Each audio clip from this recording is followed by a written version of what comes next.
So today I wanted to show you guys my Silent Night. It's the 5808 adjustable fire alarm control panel. Um, right now I just have it on this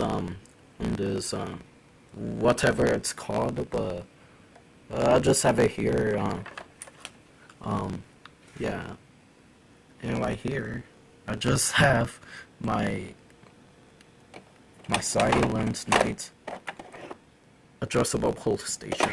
I don't have the key for it, so well I do, but I just don't want to open it right now. So that's pretty much it, guys. Just a quick tour. Alright, well that's it.